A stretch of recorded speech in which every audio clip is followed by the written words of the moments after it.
Oh, today I'll be reviewing the new album from Dream Theater, Parasomnia. Definitely an album I was really looking forward to. Of course, this album sees the return of Mike Portnoy on drums. I've only seen this band live once, and it was when Mike Mangini was in the band, and when I saw them live with Mangini, I thought they were pretty great. But yeah, also a pretty solid set list too, but hopefully at some point I'll get a chance to see them live with Portnoy. Either way, definitely really cool to have him back in the band.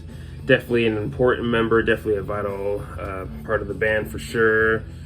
But yeah, let's go ahead and dive into the album. The album opens up with an instrumental called In the Arms of Morpheus. And overall, fairly solid instrumental to open up the album.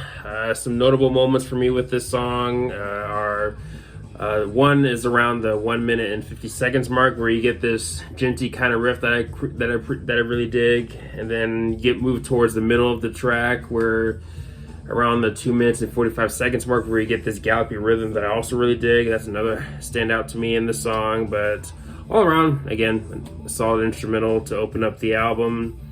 But moving to the next song, we have the first single, which was Night Terror. And yeah, this song, you can maybe say, has it all. You have your more heavier moments, and then of course your more melodic moments, such as in the chorus.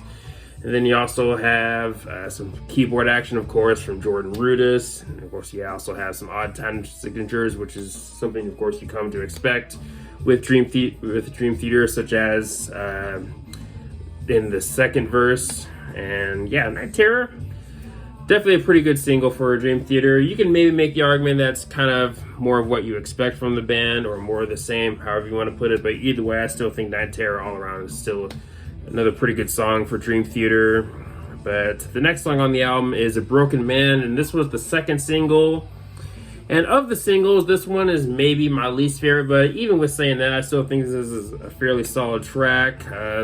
Lyrically deals with a veteran that deals with sleeping difficulties, whether it be due to trauma or something else.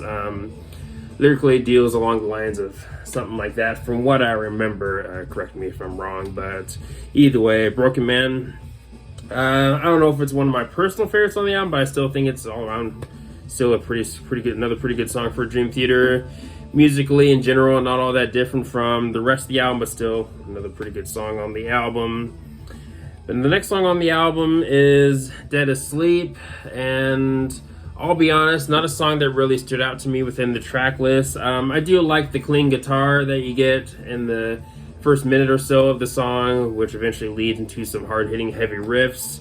And I think the song also has a decent chorus, maybe not one of the strongest choruses on the album, at least in my opinion, but still a solid chorus though. But ultimately, at the end of the day, maybe not one of my personal favorites on the album, but still solid though.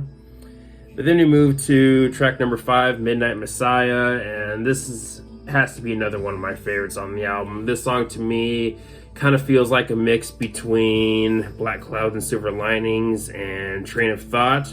Train of Thought being one of my personal favorite Dream Theater albums, and of course also one of the band's heaviest from 2003. Definitely a top 5 Dream Theater album for me. And with this song, I do like it when they pick up the tempo a bit more in the chorus, and definitely one of my favorite choruses on the album. But yeah, all around, the song is definitely a banger, and again, easily one of my favorites on here.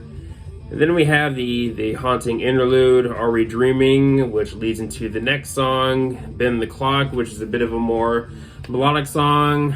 You can maybe make the argument that it's a ballad, and I think this song has some good melody to it. I think this song also has some of James LaBrie's best vocal work on the album.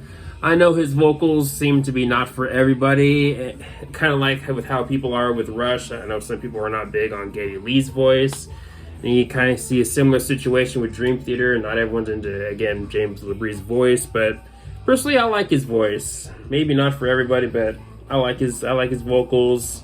And I thought he sounded decent when I saw them live that one time. But yeah, Bend the Clock.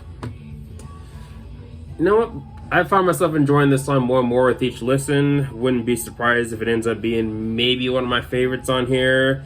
I think this song also has maybe one of my favorite solos on the album, a solo that you get later in the song, around the 4 minutes and 55 seconds mark if I got my timing right. But yeah, Bend the Clock, another pretty good song on the album, I'd say. But the album closes with, of course, the big epic, that song being the Shadow Man Incident. And yeah, this song definitely has plenty of standout moments. I think the song does have a pretty good chorus, and the first verse, musically in general, I like what they're doing in the first verse. It musically in general kind of reminds me of Pink Floyd. I'm not sure if I'm the only one that's gonna say that. If you hear it too, definitely let me know in the comment section below. But I thought that was something I did not expect, but at the same time, also found it to be pretty cool because I am a Pink Floyd fan. But yeah, when it comes to the more epic songs that they've done that are over 15 minutes, I think this is honestly one of their stronger ones.